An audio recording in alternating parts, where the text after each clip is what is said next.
बिस्मिल्लाहिर्रहमानिर्रहीम। अस्सलाम वालेकुम नाज़रीन।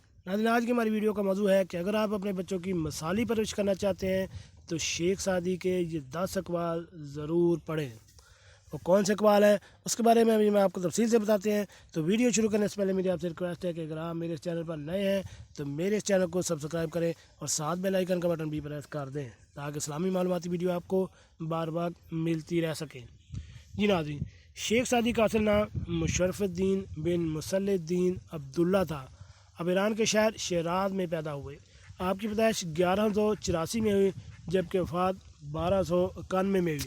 आपने अपनी ज़िंदगी में बहुत से ममालिक का सफ़र किया और अपनी ज़िंदगी में बहुत इल्म व दानिश हासिल करने के लिए सफ़र किया।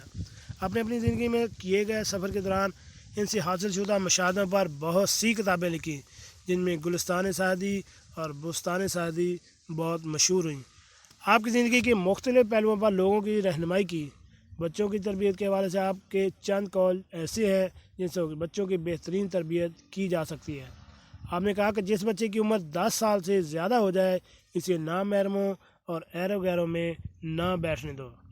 अगर तू चाहता है कि तेरा नाम बाकी रहे तो औलाद को अच्छे अखलाक की तालीम दे। अगर तुझे बच्चे से मोहब्बत है तो इससे ज़्यादा लाड प्यार ना कर। बच्चे को उस्ताद का अदब सिखाओ और उस्ताद की सख्ती सहने की आदत डालो।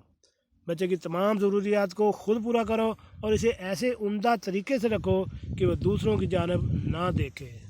शुरू में पढ़ाते वक्त शाबाश से बच्चे की हौसला अफजाई और तारीफ़ करो और जब वो इस तरफ राग़ब हो जाए तो उसे अच्छे और बुरे की तमीज़ सिखाओ और ज़रूरत पड़े तो सख्ती भी करो। बच्चे को दस्तकारी यानी हुनर सिखाओ।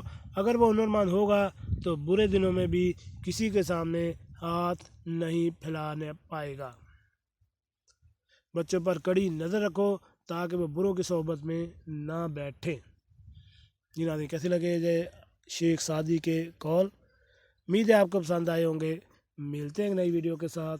सलाम अलैकुम।